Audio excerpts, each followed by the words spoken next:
just like a patchwork quilt, doesn't it? No! Well, it does to me. It does to everybody else. Not to Poirot!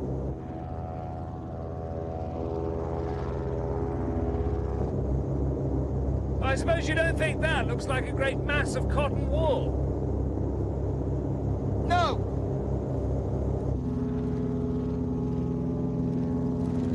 I don't think you've got any imagination at all, Poirot. That is true, mon ami. But fortunately, you have enough for both of us. It is extremely valuable to me.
Ah, c'est magnifique.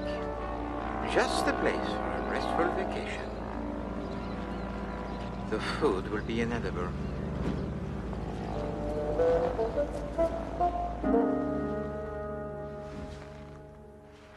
What do you think, Poirot? Down to the beach this afternoon? Or shall I have a round of golf? Tennis court's pretty good, I understand.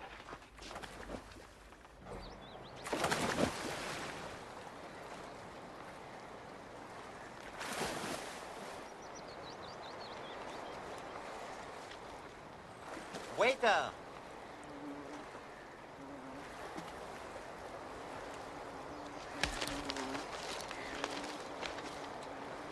Still no news of Captain Seaton? Comment? The round-the-world flight. They haven't given up hope yet, though, apparently. He may have made it to one of the Pacific Islands. Cannibals. I say. Makes you proud to be an Englishman, though. Oh, I'm sorry. Do not be sorry, Hastings. It is not a tragedy for me that I was born on the wrong side of the channel. Oh, this is intolerable. I'm going to find a waiter. Oh, mon Dieu. Garçon!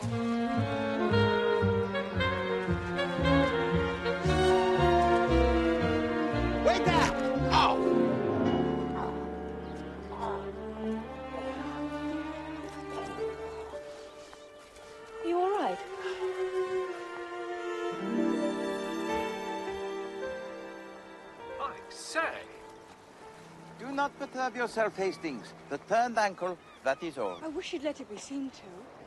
Ah, in the pleasure of your company, mademoiselle. The pain, it already passes. Ah, pardon. This is Captain Hastings. Hastings, imagine. The house over there, on the point, it belongs to Mademoiselle Buckley. Really? It's called End House. I love it, but it's going to rack and ruin, I'm afraid. Oh, that is sad. It's a big house. Do you live there all by yourself? Oh, I'm away a good deal. When I'm at home, there's usually a rather rowdy crowd coming and going. I was beginning to imagine you in a dark, mysterious mansion, haunted by a family curse. Well, if it is haunted, the ghost must be sent to protect me. I've had 3 escapes from sudden death in the last 3 days. Escapes from there? Oh, just accidents, you know. Oh, curse these bees. I hate the way they come right past your face. Ah. Nick! Nick! Here, George. Here I am. Come on, girl. Freddie's frantic for a drink. Hello? This is Commander Challenger. He's in the Navy. I have a great regard for the Royal Navy. Oh. Hold on. Hold on. All right, George, don't get overexcited. Come on, let's go find Freddie and Jim.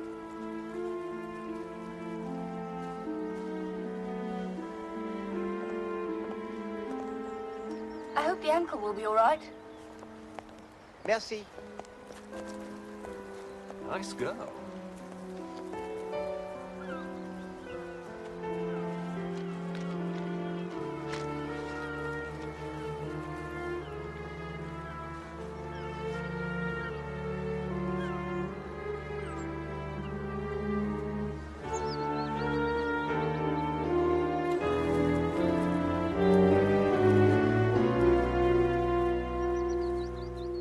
Is Commander Challenger what you might call the good chap, yes? Oh, absolutely. Oh, good dive. Has he the tendresse for her? What do you think, Hastings? My dear Poirot, how on earth should I know?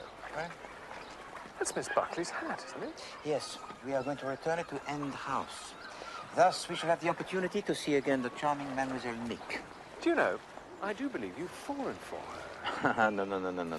You are under a misapprehension, mon ami. The young lady, she is very charming, yes. But I am more interested in her hat. I don't see why you'd be interested in her hat.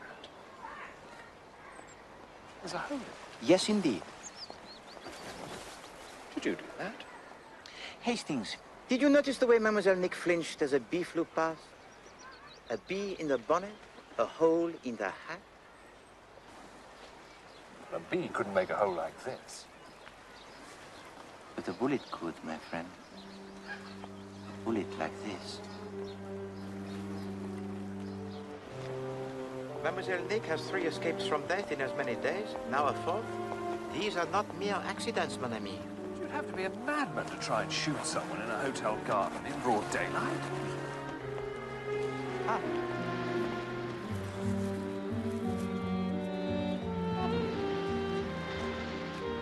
Thank you.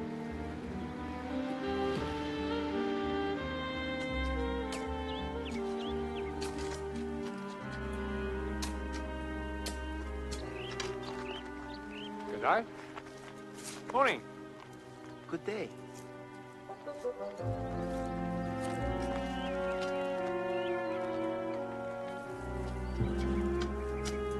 Quite impressive.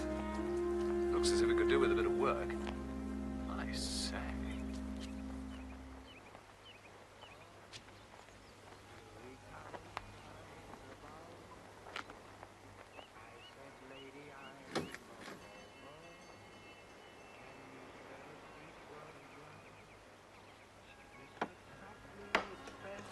Yes? Then as I kissed her hand, I could see she wore a plain. It's not exactly courteous, Lazarus, to ignore us like this, what? Jim is far too good a dancer to be a gentleman. Aren't you, darling? Hope so, Freddie. An awful waste of an expensive education otherwise.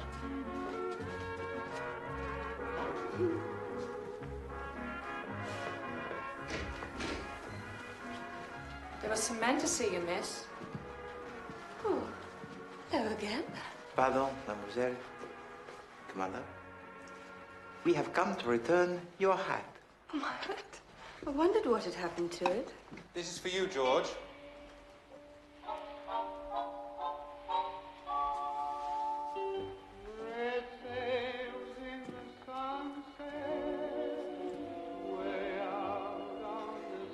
There is a matter of the greatest urgency I must discuss with you, mademoiselle. Well, don't say you're selling something. No. With that moustache and staying at the Majestic, can't be.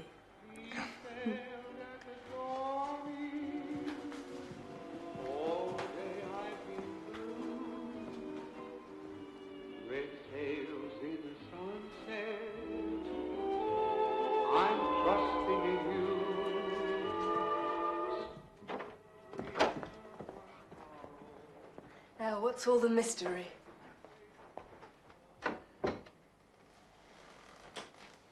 Mademoiselle, It was not a bee that flew past your face this morning. It was this. What is it? It is a bullet. Undamned.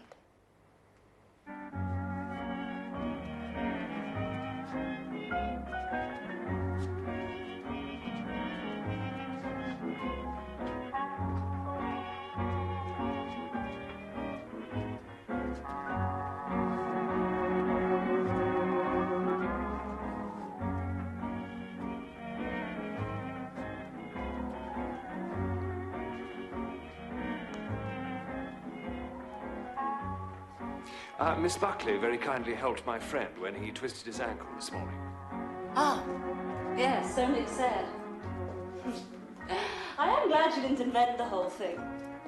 She's the most brazen liar that ever existed, you know. Oh, it's quite a gift. She had a marvelous story the other day about the brakes on her car failing and her nearly being killed. All nonsense, Jim says.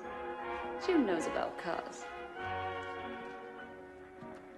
Is that your Chevrolet Phantom outside? Yes. Pretty, isn't she?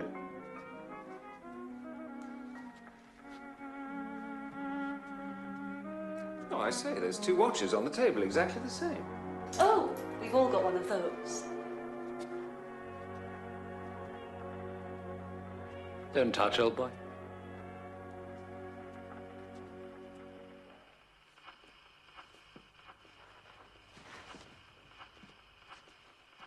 Keep good time, do they? They keep at the best time in the world. Oh, I can't dance to that, Jim. Of course you can, Freddie. They must have known just how I like it, 'cause everything's coming my way. Who's been teaching all the birds how to sing a roundelay? They must have known just how I like it, 'cause everything's coming my way. The first accident was that picture.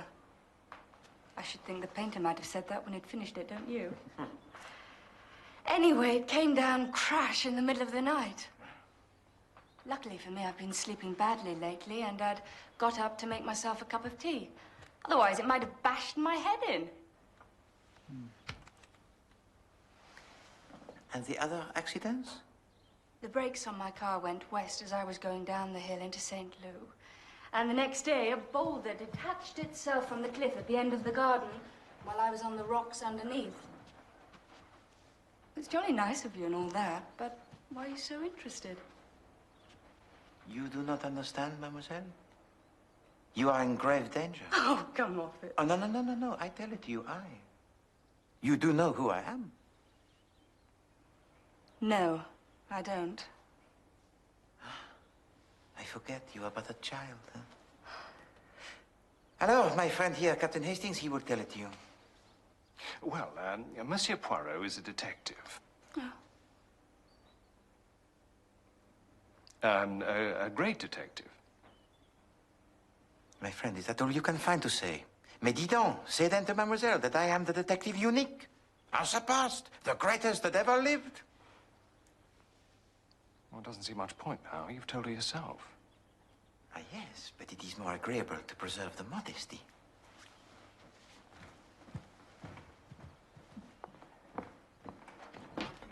No, but seriously, these were just accidents. You are as obstinate as the devil. Aren't you clever? That's where I got my name. My grandfather was popularly supposed to have sold his soul to the devil. I lived here with him, so they called us Old Nick and Young Nick. My real name's Magdala. Well, that's unusual. Yes, it's a kind of family name. There's been a lot of Magdalas in the Buckley family. That's it. That's where I was standing. And the boulder only just missed you? Could someone have pushed it from above? No. I tell you, it was just another accident. Do you have any enemies, mademoiselle? I'm afraid I don't. No, sorry. Is there anyone who would profit by your death? No. That's why it all seems such nonsense. There's only the house, but it's mortgaged up to the hilt and the roof leaks. There's only the one bedroom that's usable, you know. All my friends stay at the Majestic.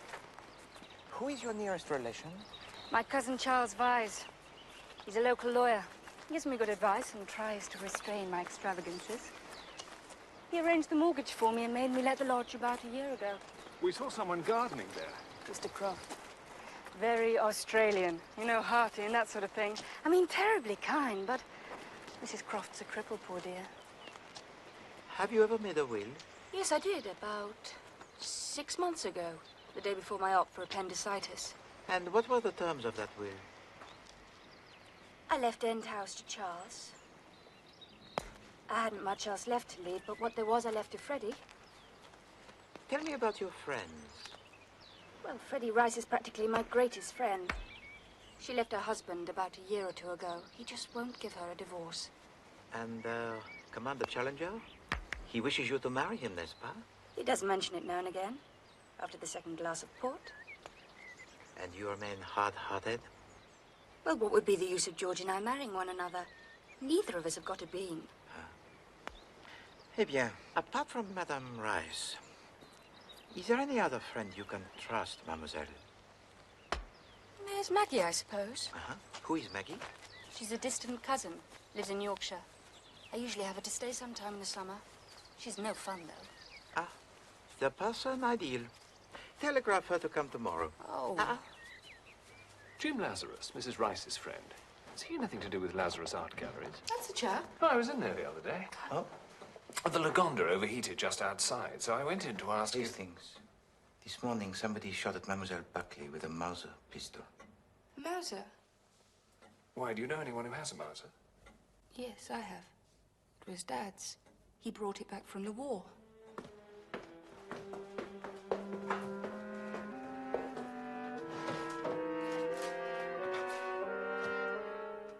It's gone.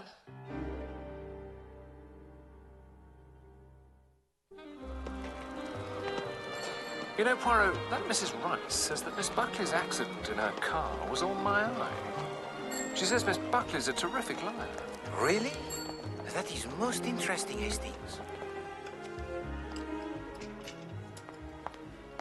It is interesting for itself, and it is interesting that Madame Rice has said it. But why should she say it? Even if it were true. Ah, these little curious things. I like to see them appear. They point the way.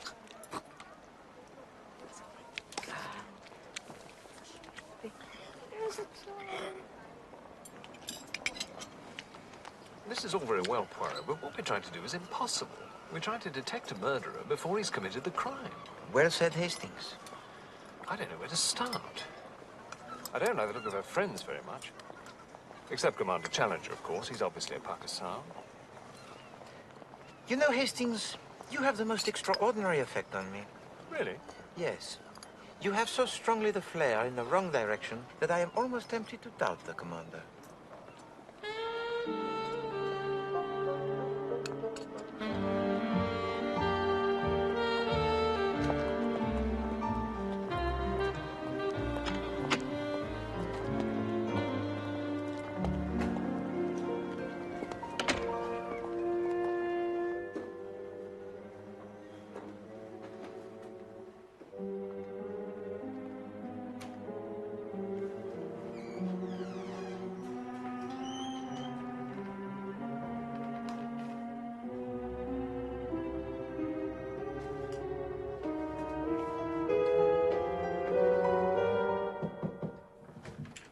Who's that? It is I, Poirot. The office isn't open. Oh, mais oui, I pushed the door downstairs. It was not locked. You are Monsieur Vyse? Yes. It is very good of you to see me at the weekend. Hercule Poirot. Poirot? Poirot.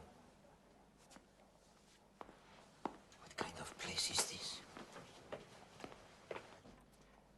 Tell me, Monsieur Vyse, if I may ask, and I have said nothing about this to your cousin, Mademoiselle Buckley, you understand? Is there any chance of End House being on the market? Oh, no. Miss Buckley is absolutely devoted to the place. Nothing would induce her to sell End House. But I do not ask idly. I myself am in search of just such a property. It's out of the question, I'm afraid. She's fanatically devoted to the house.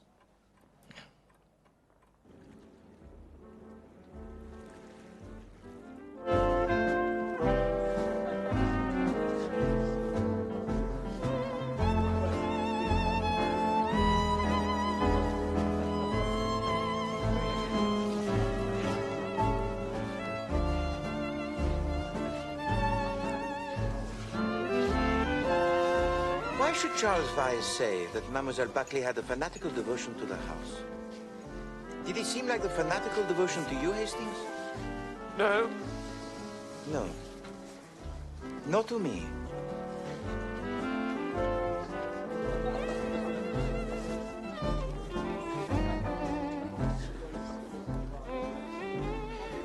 What did the garage say? Well, whatever I tell you, you'll believe just the opposite. Oh, come now, Hastings. Oh, very well then. The garage said that the valve on the back of the brake drum had definitely been loosened. Truly? Then why did Madame Rye say that the car accident was all an invention by Mademoiselle Buckley?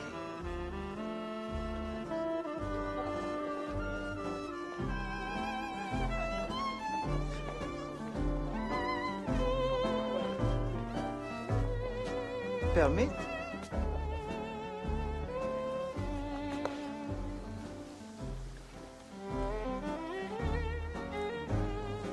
Madame, I do not know if your friend has told you, but today her life has been attempted. What do you mean? Mademoiselle Buckley was shot at in the gardens of this hotel. Did Nick tell you that? Yes, but it is no fantasy of Mademoiselle's imagination, you understand. I happened to see it with my own eyes. Here's the bullet. You see, Madame, several very curious accidents have occurred during the last few days. Ah, but you arrived here only... Yesterday. And before that you were in London? No, I was staying with friends in Tavistock. Ah, I wonder what were the names of your friends with whom you were staying? Is there any reason why I should tell you that? No. Mille pardon. I was most maladroit, huh? It's just that I myself, having friends in Tavistock, fancied that you might have met up with them there. Their name is Buchanan? No. But go on about Nick. Who shot at her? And why? As yet, we do not know. But I shall find out. I am, you know, a detective. What do you want me to do? Watch over your friend.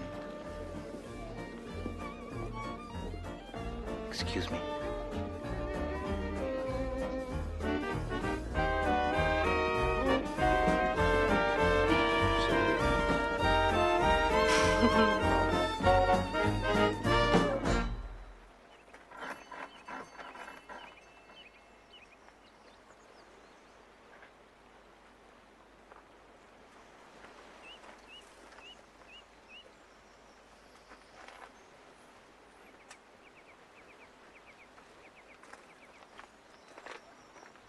It's open.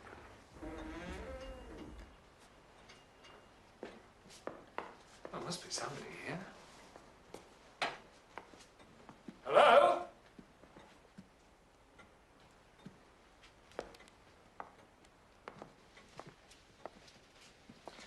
Well, if they leave the house open like this all the time, I'm surprised they haven't all been murdered in their beds. All right. I want you to come out very slowly with your hands above your head. Ah, Monsieur Croft.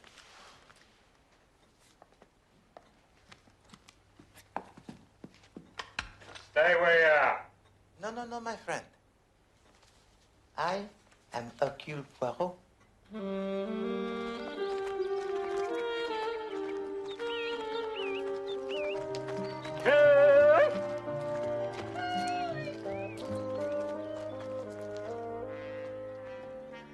Who do you think this is, Mrs. C? The extra special, world-celebrated detective, Mr. Q. Poirot.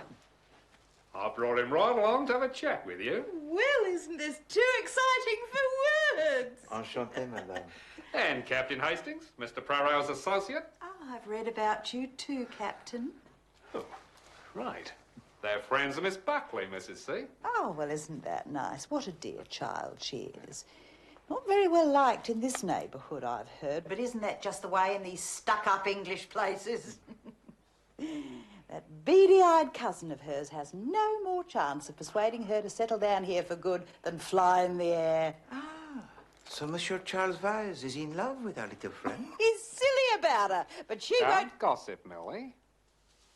I have my reasons for being interested in that girl.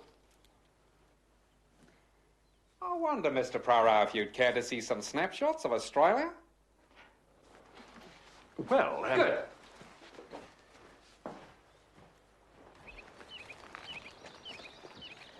The man who invented the camera has a lot to answer for, mon ami. Nice people.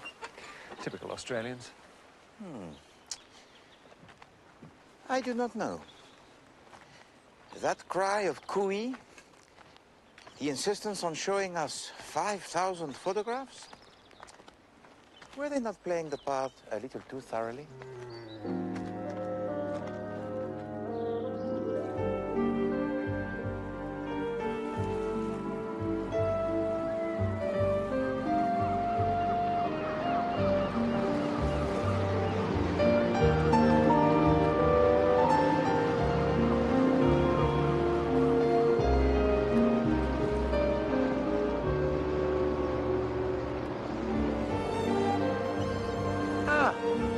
Mademoiselle Nick.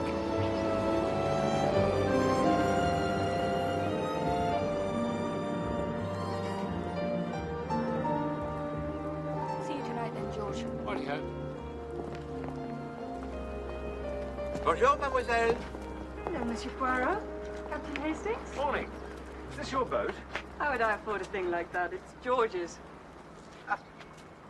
I'm just rushing to the station to meet Maggie, the nurse and guardian you insisted I send for from darkest Yorkshire. Bon. I shall feel happier. But you're wrong, you know, about Maggie. She's got no kind of brains. Good works is about all she's fit for. That, and never seeing the point of jokes. But there is no joke here, I think, mademoiselle. Cheer up, Monsieur Poirot.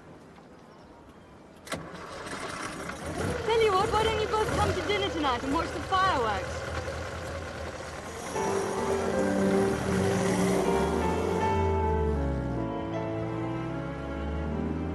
Tell me, Hastings, if the Commander Challenger has not got a bean, as Mademoiselle Nick has said, how can he afford such a ship, huh? Oh, probably just, oh, maybe it's... Maybe she meant... I don't know.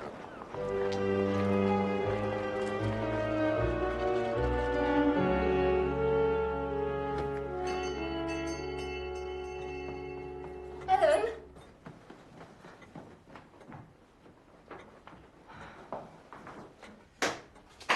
Oh, it's only you. Mademoiselle, I am desolated. Oh, I'm sorry, it did sound rude. Thank you. Did you call, miss? Oh, it's all right, Ellen. I answered it myself. They haven't delivered my dress to the back door, have they? No, miss. That's why I sounded so rude. I thought you were my dress being delivered. No. The brutes promised faithfully. Oh, here's Maggie. Maggie, here are the sleuths that are protecting me from the secret assassin. This is my cousin, Maggie Buckley.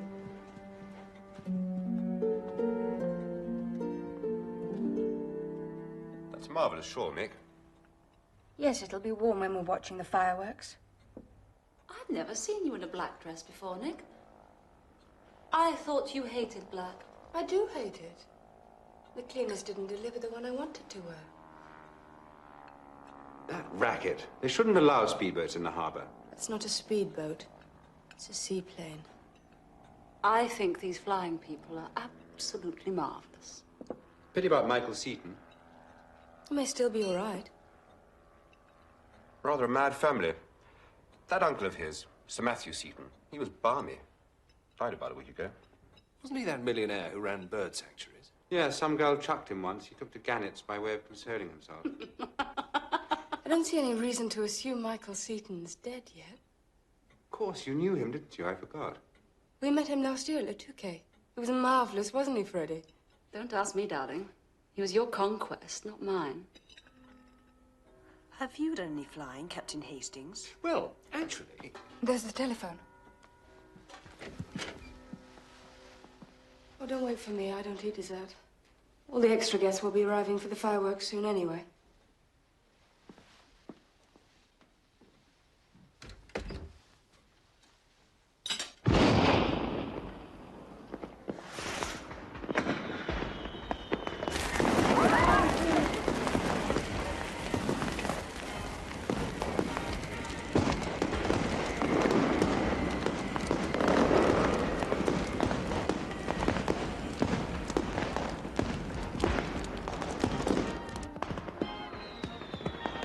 Mrs. Croft can't be here. It's bad luck on poor old Mrs. C altogether. But she never complains. You know, that woman's got the sweetest nature.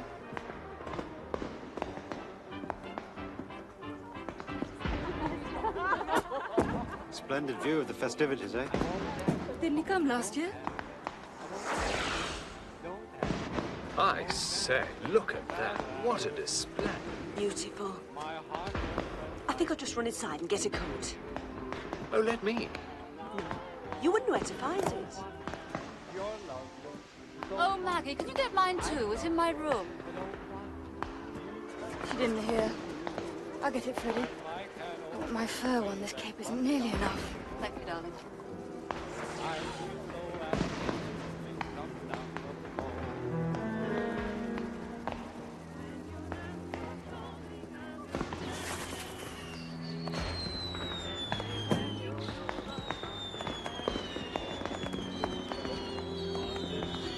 It is monotonous, do you not find, Hastings? I like the different colored ones. I fear the dampness of the feet. I shall watch the rest of the display through a nice window from the warmth of the house. I wouldn't mind putting something on myself, actually.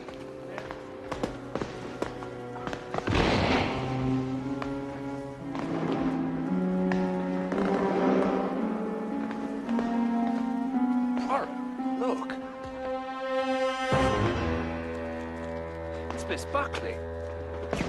You... Sorry I've been so long, Maggie.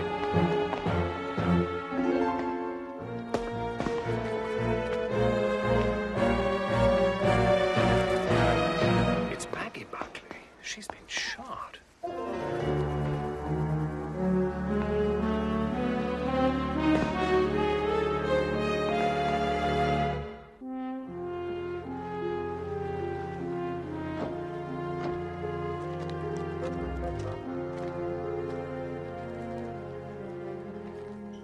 How did it come about that your cousin was wearing your cape tonight?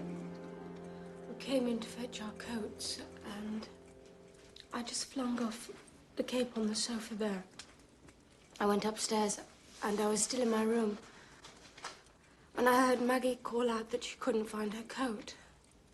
She said she'd take mine if I didn't want it. And I said, all right, I'll be out in a minute. And when I did come out.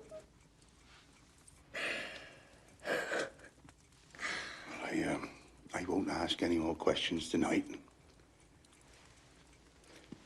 I'm going to suggest, Miss Buckley, that you don't stay here. You've had a shock, you understand. What you need is complete rest. I know of an excellent nursing home. No. But we want you to feel safe, mon enfant. Do you understand? I understand, but you don't. I'm not afraid any longer. I've got nothing to live for now. If someone wants to murder me, they can. You can't say that, Miss Buckley. You mustn't. Mademoiselle, I have failed you. I, who promised you protection, have not been able to protect. But now I want to know that you are in safe hands, huh? With people around you day and night. What's going on? It's not Nick, is it? She's not dead. No. No, mon ami. She is alive. Nick. My darling, I thought you were dead. It's all right, George. Don't be an idiot. I'm quite safe. Then what's happened? The policeman said Miss Buckley was dead. The sooner you get to your bed, the better, Miss Buckley.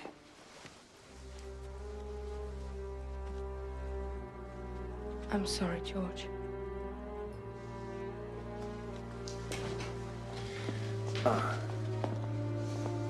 It was Miss Maggie Buckley. Oh, my God. What a tragedy. Statement from the Chancellor. As announced in our 9 o'clock bulletin, hope has been abandoned for the aeroplane pilot, Mr. Michael Seaton. Treberand Island fishermen have salvaged wreckage believed to be parts of the Albatross, the seaplane built by Mr. Seaton for his attempt to fly round the world. The opposition... No one, Dr. Graham. No one. Not even the dearest friend of Mademoiselle Buckley is to be allowed to see her. Oh, Monsieur Poirot. Not even the King of England. No one. Except me, Captain Hastings, and your good Silver. Mademoiselle, I wish you good night.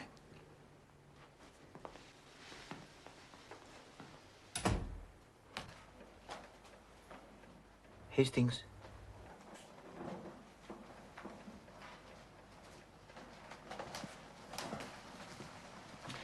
How is she? Safe. You don't think the police could be right, do you, Poirot? That this is the work of some wandering lunatic? No. The murderer is someone in Mademoiselle's own circle. Do you think he realized he'd killed the wrong person? I am quite sure he did not. Must have been an unpleasant surprise when he learned the truth. Difficult not to give oneself away in circumstances like that.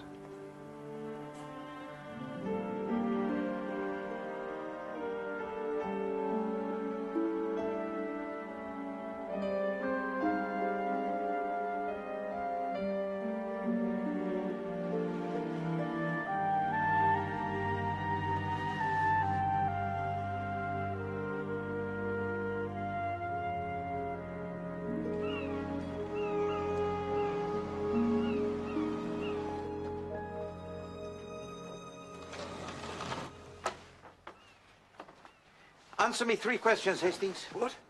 What? 3 questions. 1. Why has Mademoiselle Nick been sleeping so badly of late? 2. Why does she own a black evening dress when she never wears black? 3. Why did she say last night, I have nothing to live for now? Did she? She did. Answer the questions, Hastings. Well, as to the sleep, well, she's been worried lately. About what? What? Oh. I don't know. With the black dress, well, you heard. The cleaners let her down. Anyway, all women have a black dress. You have little appreciation of the feminine temperament, Hastings. Well, anyway, the last, well, it was a natural thing to say after that awful shock. No, mon ami. It was not a natural thing to say.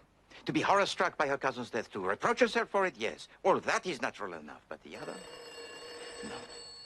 Never before has she displayed that attitude. She has been defiant. Hello? Yes? Certainement. Yes.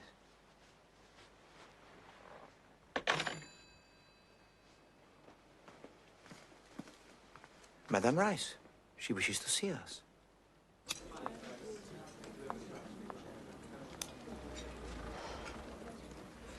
I suppose there's no doubt that the intended victim was really Nick. I should say, madame, that there was no doubt at all. You asked some questions about Tavistock the other day, Monsieur Poirot. You'll find out sooner or later, so I might as well tell you the truth now. I was not in Tavistock. No, madame? I motored down from London last week with Mr. Lazarus. We stayed in a little place called Shallacombe. Together. I see. I'm still a married woman, technically. May I be impertinent, madame? Is there such a thing these days? You care for Monsieur Lazarus? He's rich. Oh la la. That is an ugly thing to say.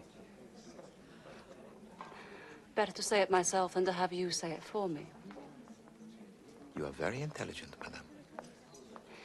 You'll be giving me a diploma next.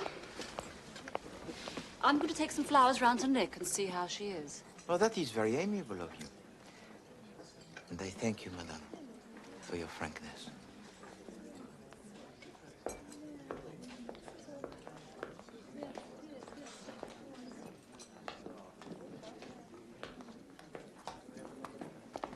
Very nice.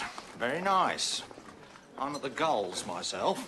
Stone's throw from the gasworks. My dear Chief Inspector, it is so good to see you. You do not stay here? The Metropolitan Police lodging allowance doesn't quite run to this. Ah.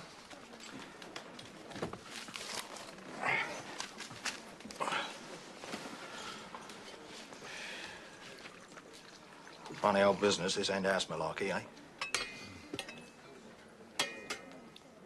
As you say, Chief Inspector. You think these accidents you had were all part of it? Oh, there is no doubt. You might be right. Be a help if we could get hold of the gun. Probably at the bottom of the sea by now, if the murderer's got any sense. They mostly haven't.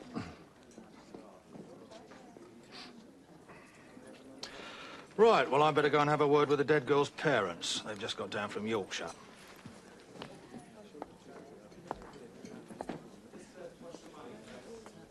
Let me know if you have any ideas, won't you? Of that you may be sure, Inspector.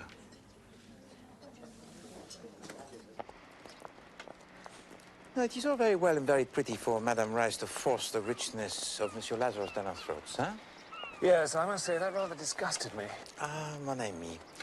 Always you have the right reaction in the wrong place. No. Madame Rice was trying to tell us something. I have a friend who is very rich. He can give me all I need. I do not need to murder my dearest friend for a pittance. I see.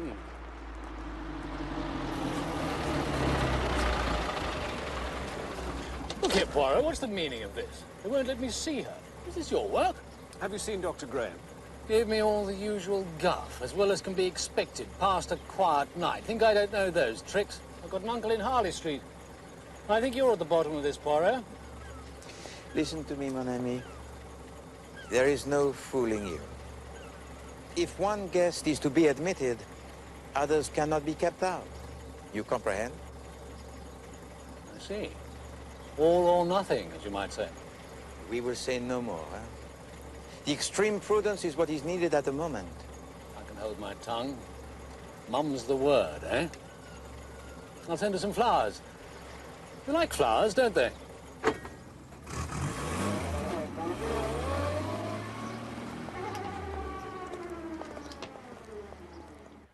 May I offer you, mademoiselle, my very deepest sympathy?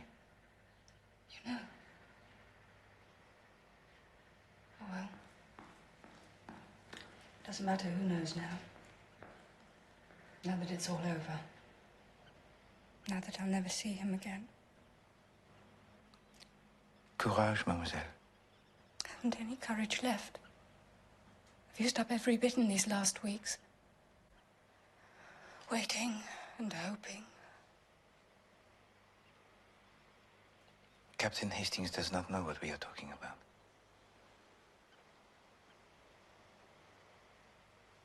Michael Seaton, the airman. I was engaged to be married to him. And he's dead. You heard the news last night? On the wireless. I made an excuse about the telephone. I wanted to hear the news alone in case. I don't want to live. I don't want to live. I know. To all of us, mademoiselle, there comes a time When death seems preferable to life, with the grief it passes. You think I'll forget? Marry someone else? Never.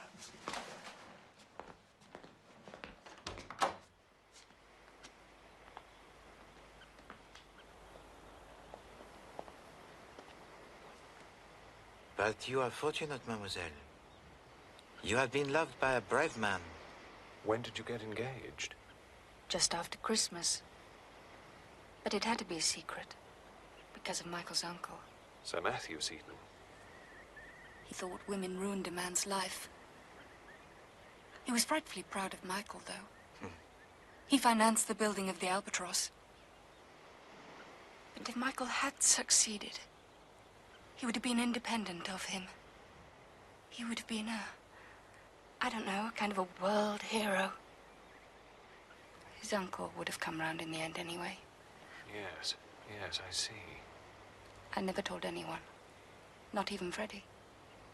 Even when the uncle of Michael Seaton died a week ago? Well, it seemed a bit boastful to do it while the papers were full of Michael's flight. Michael would have hated that.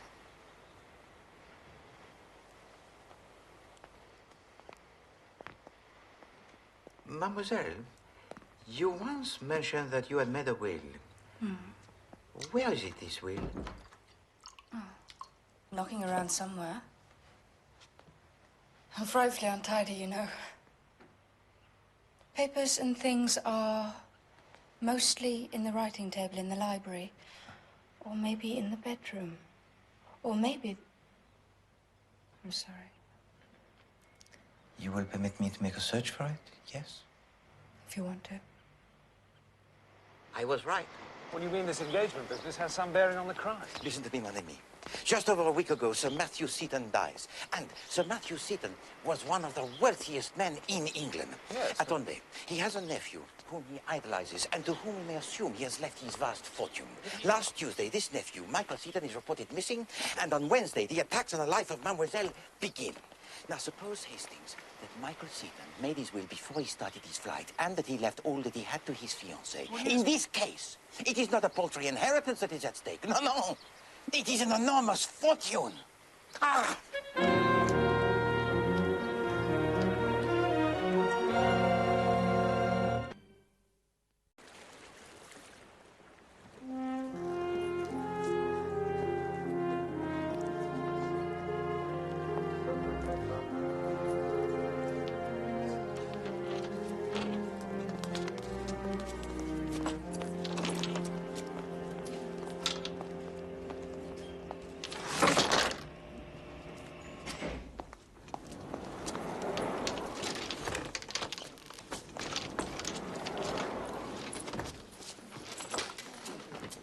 What are you doing, Hastings? What? No, I'm just waiting for Stiffy Bentham. We're going to play golf. But we're in the middle of a murder investigation. Just a quick 9 holes. Only Stiffy rang me. He's only down here for one day.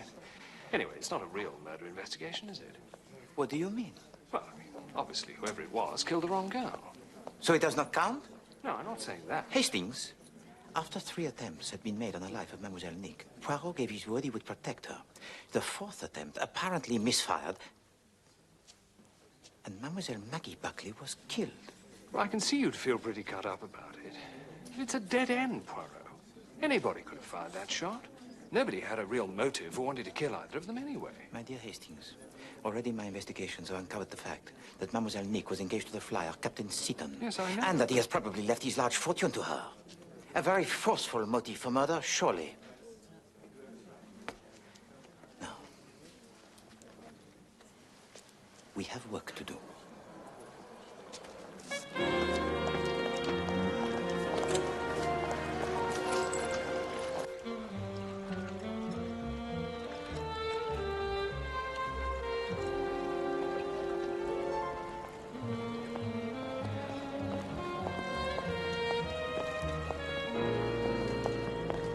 I say. You only followed up. Come on. You are going to get to the bottom of this, aren't you? I am the dog who stays on the scent, Commander, and does not leave it. Hope my alibi's in order. There are other things besides alibis, Commander. You would like, I think, to marry Mademoiselle Nick? I've always wanted to marry her. Précisément. Eh bien, Mademoiselle was the fiancée of another man. A motive perhaps for killing, n'est-ce pas? But there would have been no need. The other man dies the death of a hero. So it's true. Nick was engaged to this Michael Seaton. There's a rumor about it all over town today. Well, I didn't know about it. Oh, hello, Freddie. So neither of you knew that Mademoiselle was engaged to Monsieur Seaton? Nick's a close little devil when she likes. But I understand now why she's been so nervy lately. Have you got my watch, darling? Yes, I got it done this morning. It's a bore. Always something going wrong with it. You said it kept wonderful time. Yes. Well, it does. It's just the strap, the little buckle thing. I've got a bit of a headache. I'm going to go and lie down.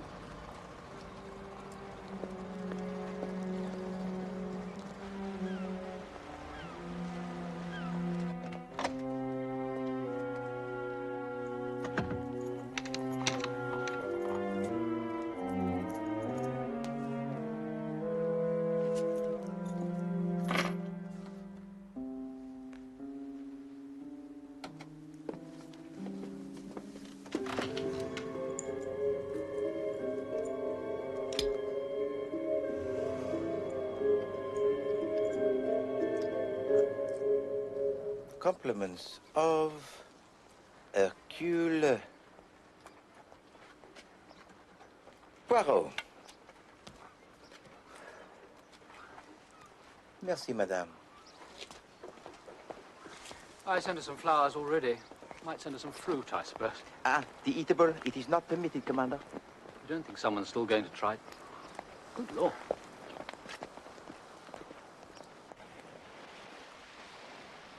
So on the night of the fireworks, you were in the kitchen? That's right. You help your wife with the cleaning up, do you? That's right.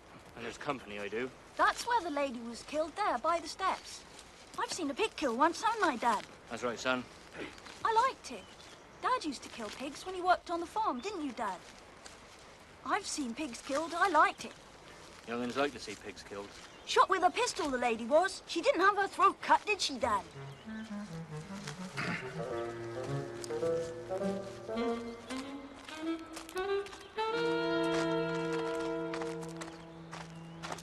They all like that round here.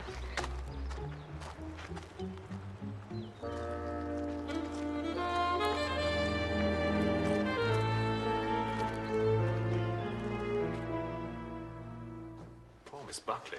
She was in quite a state, wasn't she? She didn't seem to have any idea where she'd put the will. Most people have a sort of secret place where they keep things like that. Mon Dieu. Are there any secret panels, that sort of thing, in the house, do you know? Well, there is, as a matter of fact. I remember being shown it as a girl. Only I can't remember just now exactly where it is. In here or in the drawing room. Big enough for someone to hide in? Oh, no, sir. It's just a little cupboard sort of a place. About a foot square. Oh. Thank you very much, sir.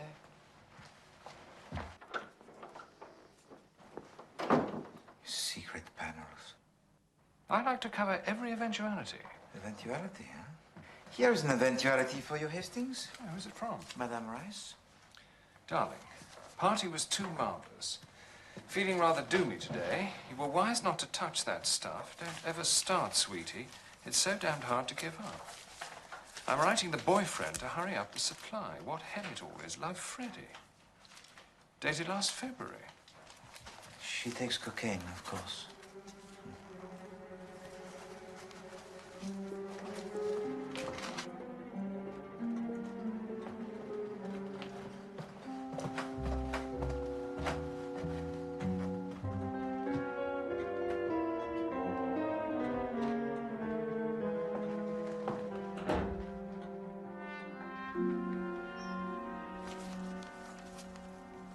Driver's license. Dressmaker's bill. Perfectly good dividend warrant. The young girls nowadays, Hastings, They are not properly trained. Order and method are left out of their bringing up. There's a cheque here for £20 from... What are you doing, Poirot? We are searching for the will, mon ami. Those are, well, underclothes, are they? My poor Hastings, decidedly you belong to the Victorian era. Huh? This is Monsieur Michael Seaton? Yes. And his love letters, if I mistake not. Poirot, you really can't do that. It isn't playing the game. We are not playing a game, Hastings. We are hunting down a murderer. Here, you better read them as well as me. 2 pairs of eyes are no worse than 1 pair. I don't like this sort of thing, Poirot. January the 3rd. Darling, it seems too good to be true that you should actually love me. Oh, look here.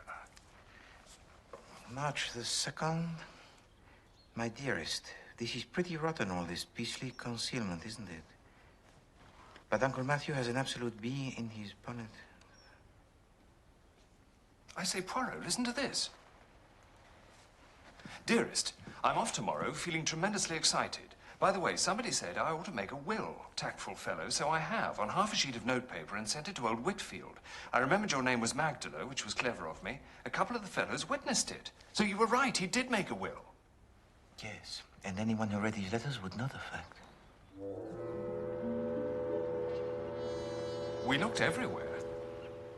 Try to remember, mademoiselle, where you last saw your will. I can't. You didn't put it in the secret panel by any chance, did you? The secret what? Ellen said there was one in the drawing room or the library. Nonsense. I've never heard of such a thing. Ellen said so. Maybe. But we are wandering from the subject. The last will and testament of Magdala Buckley. Did you use a will form? There wasn't time. I was just going off to have my appendix out. Besides, Mr. Croft said that will forms were very dangerous. Mr. Croft was there? Yes, it was his idea to make the will at all. He is very helpful, the excellent Monsieur Croft. Yes, he... Oh, what an idiot. Letting you hunt round End House. Charles has got it, of course. My cousin, Charles Vyse. Ah. Mr. Croft said the proper person to have charge of it was a lawyer. So we stuck it in an envelope and sent it off to him straight away. Charles has got it. He'll show it to you if you really want to see it. Not without an authorization from you. I hope, mademoiselle. No, I suppose not.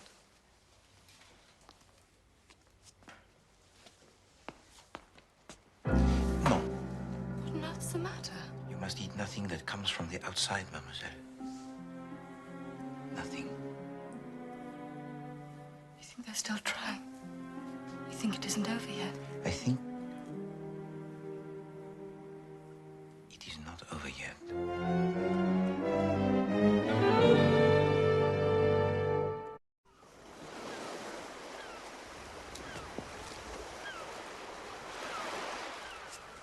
Well, even if the murderer did throw the gun in the sea, oh, this is a waste of time. Poirot says that 93% of all police work is a waste of time. Go on.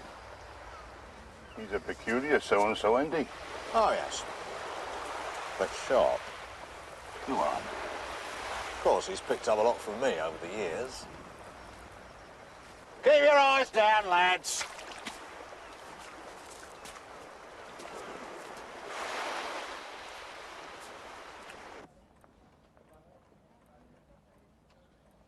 My dear sir, no will has been entrusted to my keeping. She wrote it herself, I understand, on a sheet of plain paper and posted it to you. No. Now, look here, Mr. Vyse. I never received anything of the kind, Captain Hastings. In that case, monsieur, there is nothing more to be said. There must be some mistake.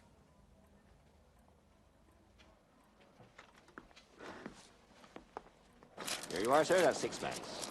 Thank you, sir. Thank you. A peppermint rock. Lovely peppermint rock. Ah, there you are. I've got some information on the Lazarus Gallery I thought might interest you. Tell me, Chief Inspector, They're not far off Queer Street. A slump in pictures has hit them badly. Antique furniture, too. They built new premises last year and overreached themselves. Thank you, Inspector. It's a good motive, eh, Poirot? I just asked her if she'd made a will. More as a joke than anything else. Yes. She wrote it out, then and there. Who witnessed it? Oh, Ellen, the maid, and her husband. And afterwards, what was done with it? We posted it to Mr. Weiss, the lawyer, you know. You know that it was posted? I posted it myself, right in this box here by the gate.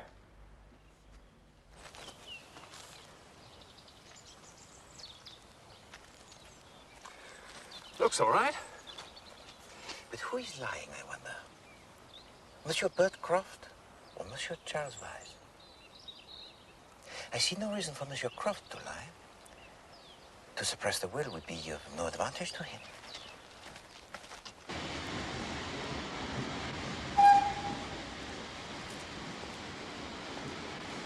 What are we doing here, Poirot?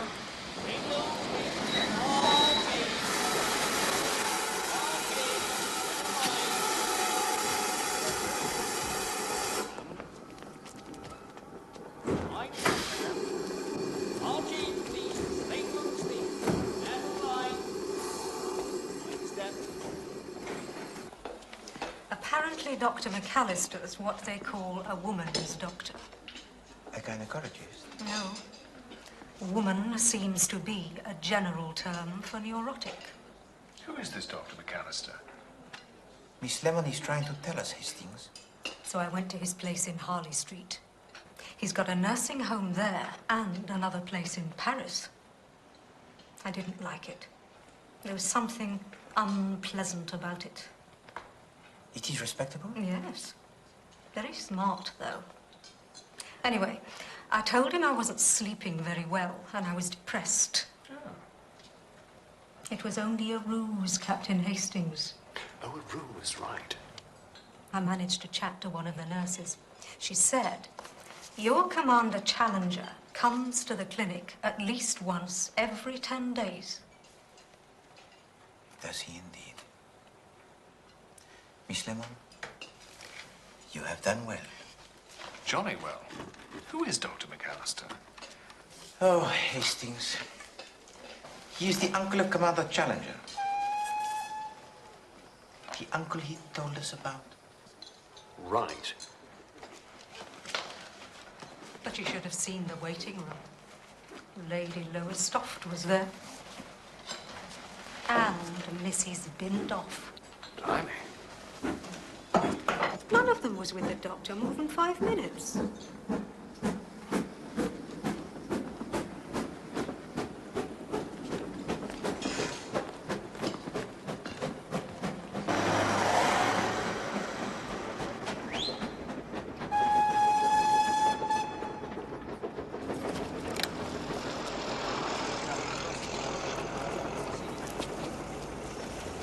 No, Hastings, you do not come. You are going to visit a Monsieur Whitfield for us.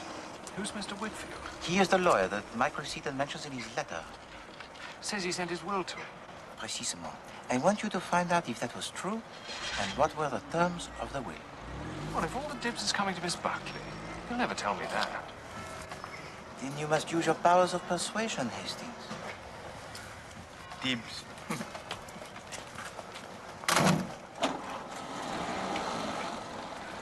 He's in London, isn't he? There is a train to Plymouth in 7 minutes, and from there you can catch the train to London. The Majestic Hotel, if you please, driver.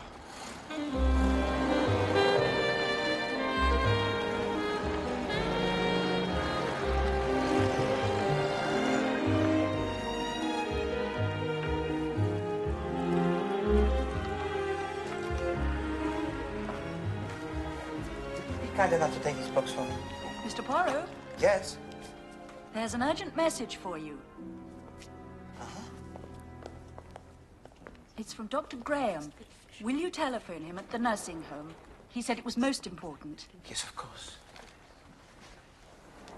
Would you make the call for me on your telephone? Thank you.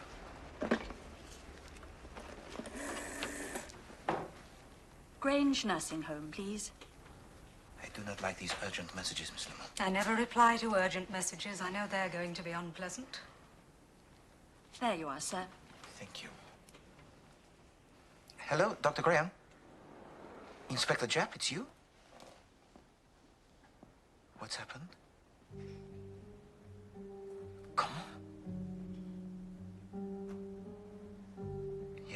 Yes, I will come at once. Mademoiselle Nick is dangerously ill. She has been poisoned. The chocolate's cut in half horizontally. Cocaine mixed with the filling. Chocolate stuck together again. How could she be so idiotic? It was only this morning that I warned her. Our killer's a bit cleverer than you give him credit for. This came with the chocolates. With the compliments of Ηρακλή Πουαρό?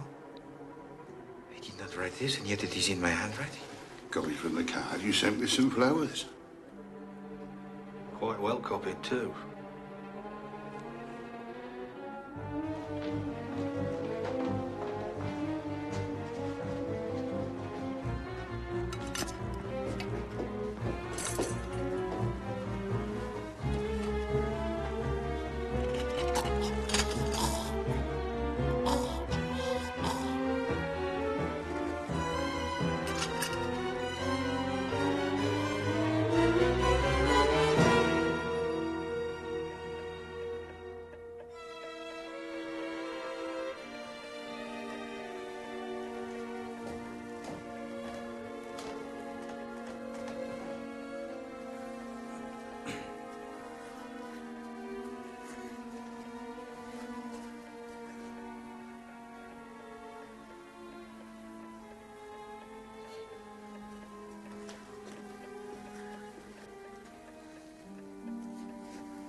How is Miss Buckley? I have failed, Miss Lamont. I have failed utterly and completely. Mademoiselle Buckley died 10 minutes ago.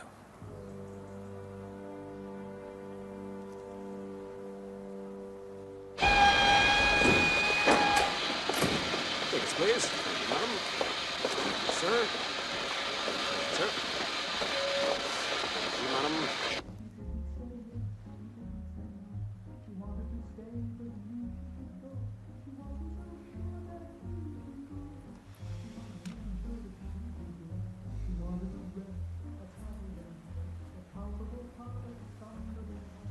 You love to be en rapport with him, but not behind a bolted door with him.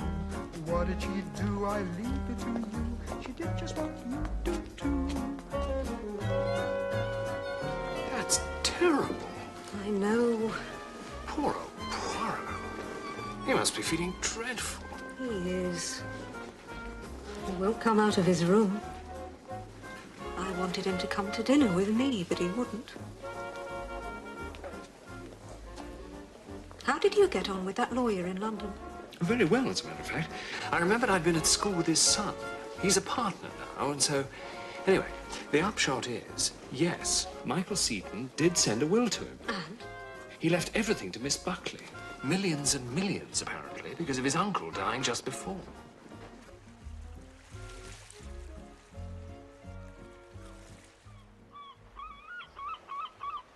Now, I want you to tell me exactly how and when the parcel for Miss Buckley arrived. A dark-haired gentleman brought it. Came up in a big red car. Ah, Lazarus, eh? And what did you do with it? I just put it on the end of the table here. About 2:30 it was. Everything that comes in for the patients is left here, for the nurses to take up. Well, I came on duty at 3 o'clock. Well, 5-2, actually, because I got a lift up the hill from Dr. Graham. Anyway, I took her up the parcel then. So for nearly 1/2 hour, it was left unguarded on the table?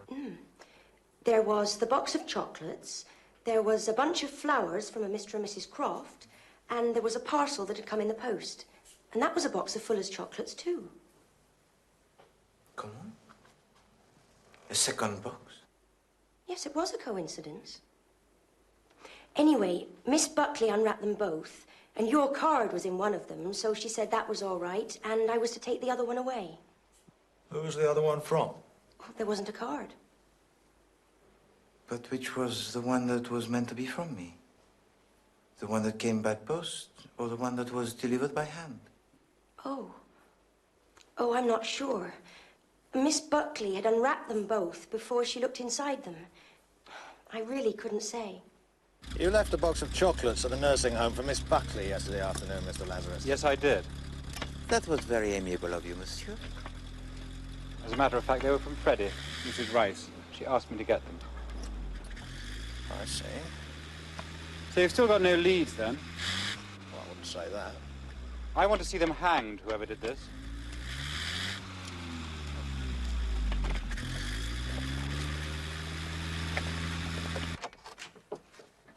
She don't want to see nobody, she says. Well, you just tell her. No. Would you please inform Madame Rice that it is her friend, Ηρακλής Πουαρό?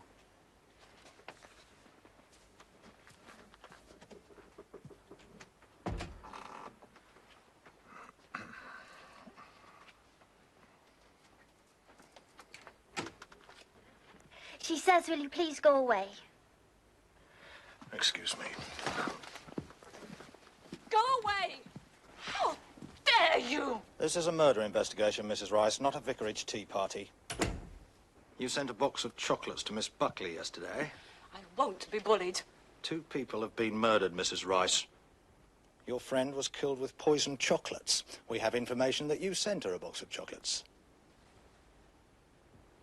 You think I killed Nick? We have to investigate every possibility, madame. Even the remotest. Nick telephoned me yesterday and asked me to get her a £2 box of Fuller's chocolates. She asked you to get them? Yes. So I did. How did she sound on the telephone? Sound? All right. Her voice sounded a bit weak. I didn't realize who it was at first. Until she told you who it was? Yes. Are you sure, madame, that it was your friend? Yes, of course. Well, who else could it have been? Well, that didn't get us very far. I understand nothing. Nothing. I am in the dark. I am a little child. Who stands to gain by the death of Mademoiselle, huh? Madame Rice. Who buys the chocolates, admits it, and then tells a story about being rung up on the telephone that does not for 1 minute hold the water? Madame Rice. No, it is too simple. Stupid. But she takes cocaine, you say? As that there is no mistake. And there was cocaine in those chocolates. She is not stupid.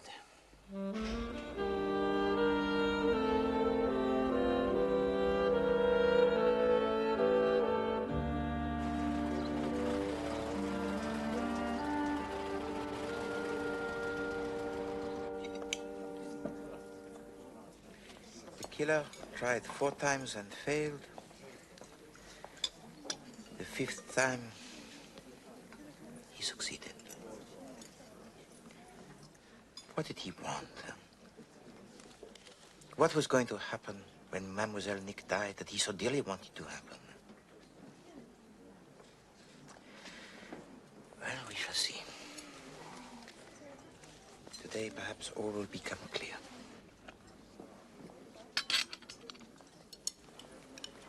I cannot eat these eggs. They are of totally different sizes.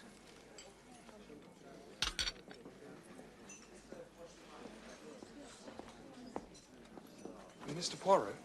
Yes? Telephone for you, sir. In the foyer. Who is it? Mr. Charles Vyse. Things begin to happen, huh?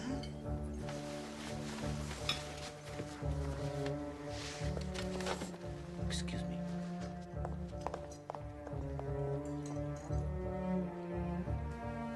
When?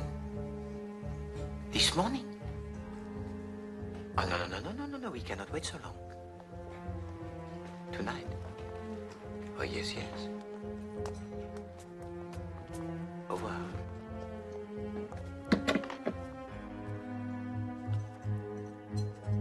It begins. What's going on?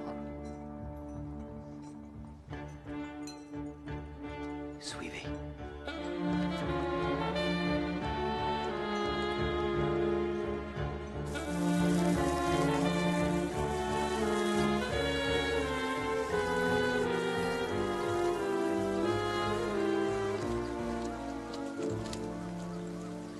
Monsieur Charles Vyse has just informed me that this morning, through the post, he has received a will signed by his cousin, Mademoiselle Buckley, and dated the 25th of February last. What, it's turned up after 6 months in the post? Just at the right moment, n'est-ce pas? But does she leave everything to Mrs. Rice? Monsieur Vyse was far too correct to say anything about the contents of the will, but there seems no doubt that it is the same will, and it is witnessed by Ellen Wilson and her husband. Which brings us back to Frederica Rice. Such a pretty name, Frederica. Maybe. Prettier than what her friends call her, huh? Freddie? Ce n'est pas joli for a young lady. Well, there aren't many abbreviations for Frederica. It's not like Elizabeth where you can have dozens. Eliza, Liz, Betty, Betsy, Bess. Thank you, Miss Lemon. Yes, that's Oh, very... Margaret. That has a lot too. Maggie, Madge. Margot. Peggy. Margie. Meg. Meggie. Ah, there you are, Poirot. I've been looking for you. What's your name, Chief Inspector? Name? What name? Your first name? James. James Japp. Jim. Jimmy Japp. Jamie Japp? Chief Inspector Japp and I will leave you to play.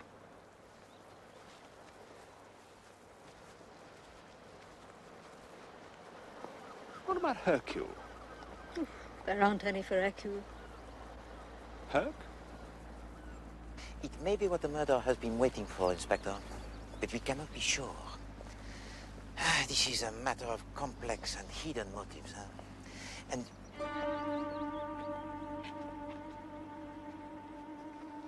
Oh, mon Dieu. What's up? I have been blind. Blind. Complex, I have said? Mais non. Of a simplicity extreme. Extreme. And miserable one that I am. I saw nothing.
This makes a nice change for me. I'm not a... Oh, Bert, look, we're going to sit next to that nice Captain Hastings. Ah.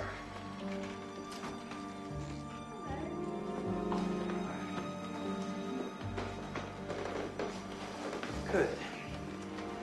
That is all, I think, Monsieur Rice.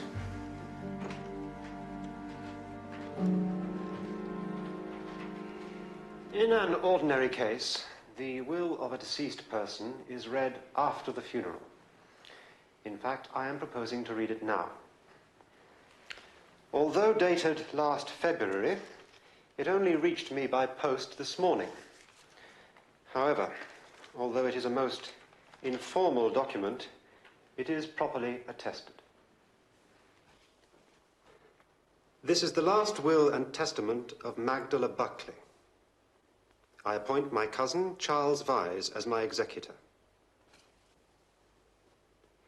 I leave everything of which I die possessed to Mildred Croft, in grateful recognition of the services rendered by her to my father, Philip Buckley, which services nothing can ever repay. Signed, Magdala Buckley.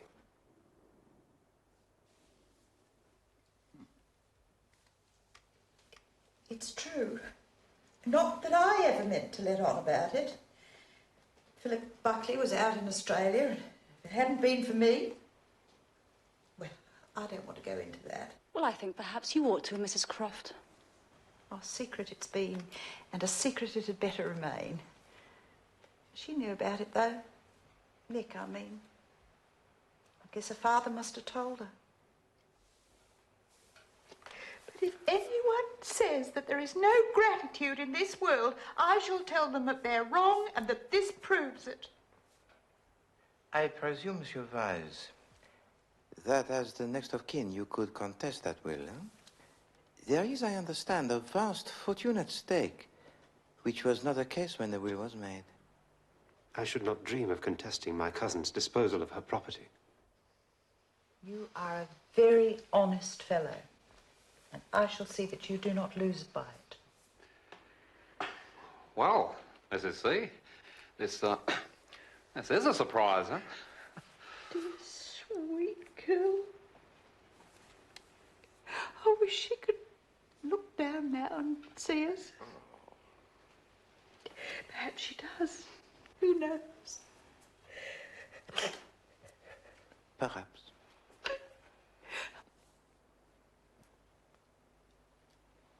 A little idea.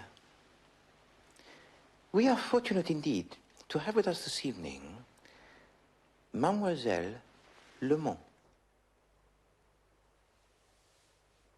Now, I know that she does not like to have it bruited about, but Mademoiselle Félicité Lemont has the pronounced powers of the medium. Now, we are all here, we are seated around the table. Let us hold a séance. Well, I don't... Wonderful idea. A séance? But surely... This is nonsense. No, no.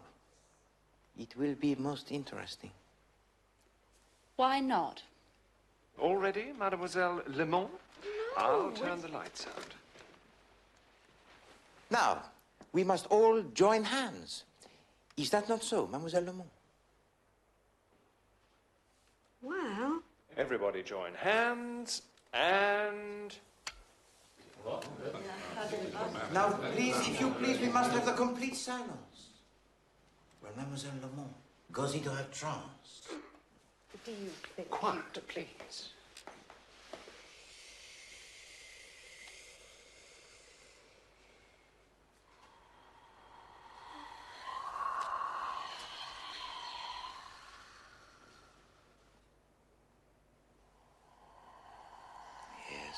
She is now going into her trance. Is there anybody there?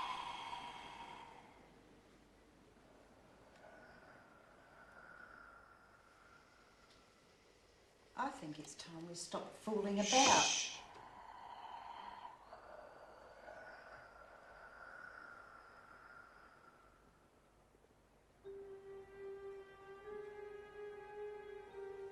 Is there anybody there?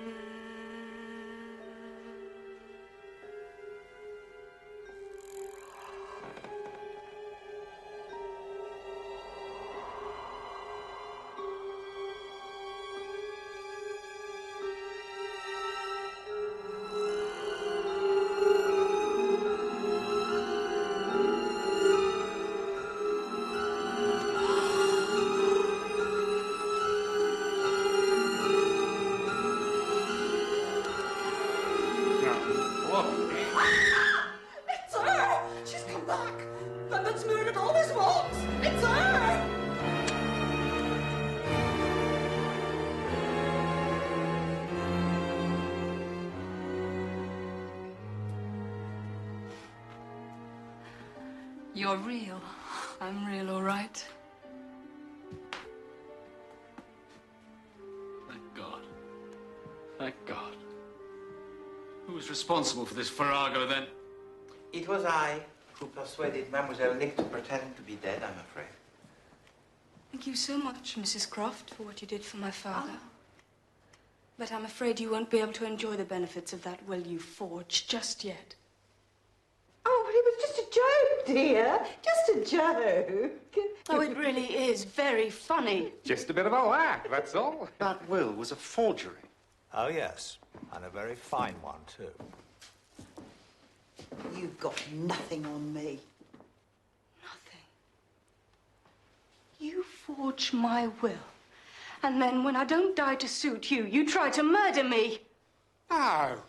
You don't succeed. But you kill my poor cousin by mistake and you say nothing.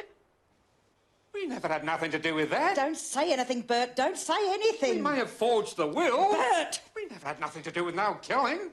Take them away, Inspector. Take them out of my house.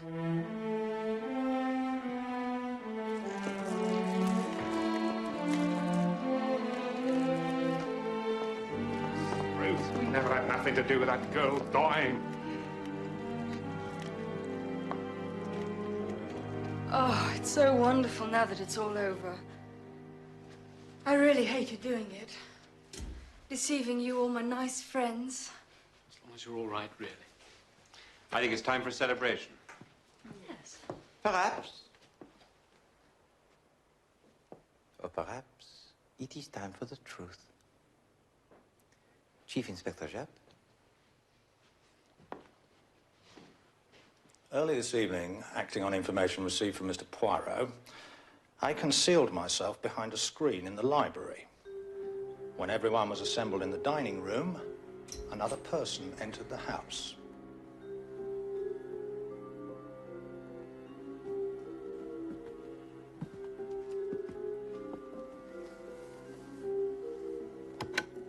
This person made their way to a secret panel in the library.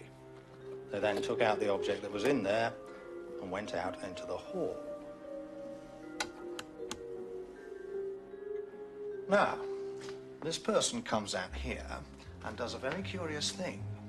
They put the object they removed from behind the secret panel in the pocket of one of those coats hanging there. Mrs. Rice. Yes? Just help me out, will you? Go and look in the pocket of your coat. Show me what's in there. There's nothing in there. Apart from my gloves. Humour me, Mrs. Rice.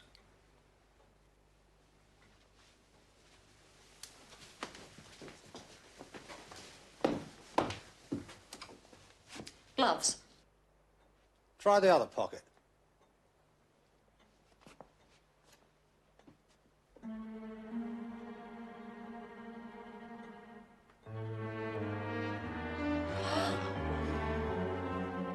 It's not mine. If you're trying to frame her... No, no. Someone is trying to frame Madame Rice. But it is not Inspector Japp. And it is not Poirot. Merci.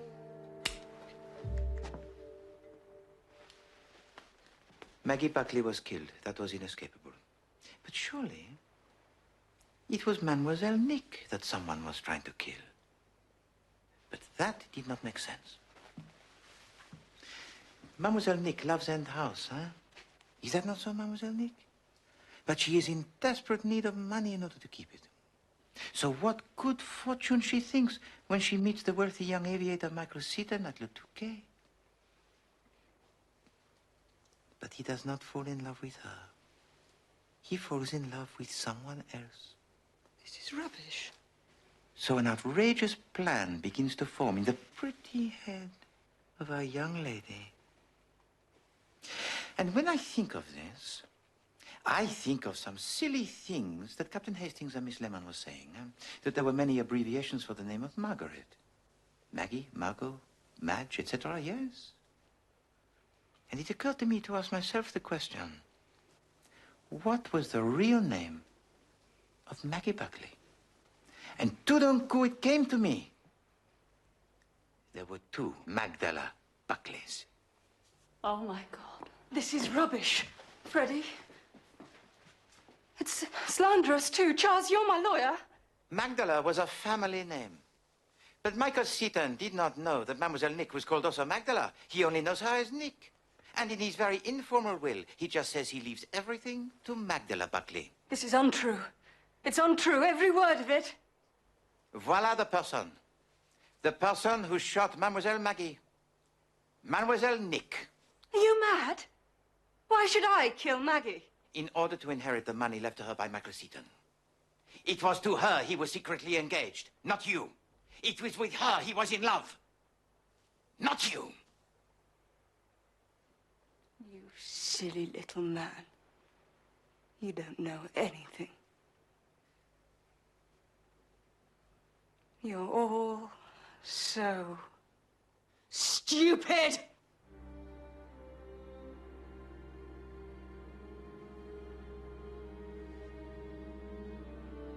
Let me get my watch.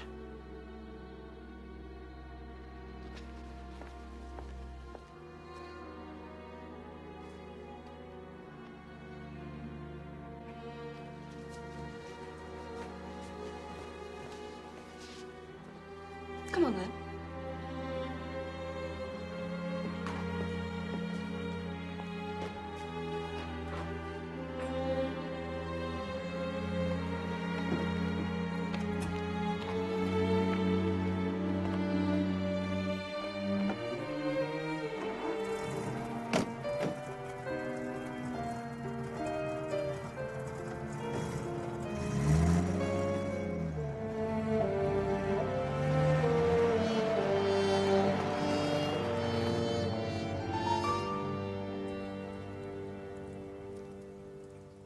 She'd never have got away with it, of course. My dear Chief Inspector, she very nearly did get away with it. Even Poirot is taken in, huh? The murder of Maggie Buckley was easy. But to make it doubly convincing, Mademoiselle Nick continued with more tales of attempts on her own life. What first put you onto it? I think the love letters of Michael Seaton. You see, Mademoiselle Nick stole only those letters which did not contain the name of Maggie. But there was something else about those letters. On the 27th of February last, Mademoiselle Nick underwent an operation for appendicitis. But there was a letter dated March the 2nd from Michael Seaton, and he does not mention it. She was such a queer little girl. She couldn't help herself, you know? It's going to be a very unpleasant business. I must see about some kind of defense for her, I suppose. I think there will be no need. If I mistake not, the wristwatch of Mademoiselle Nick will obviate the necessity for a trial. Because it is there, is it not, that you conceal the cocaine?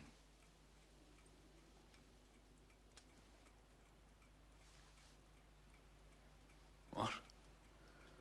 What the hell do you mean? No, do not try to deceive me, Commander, with your hearty, good fellow manner. You make a good thing of it, do you not? The trafficking of the drugs. You and your uncle in Harley Street. Now, look here. What do you think, Inspector, about the trafficking of drugs? I'm not keen on it, as a matter of fact.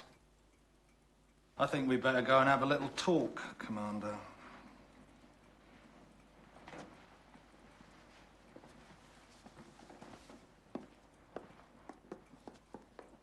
Good God.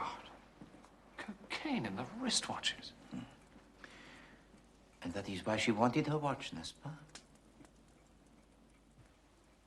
Ooh, that's awful. Indeed it is, Miss Lemon. But it is better than the rope of a hangman.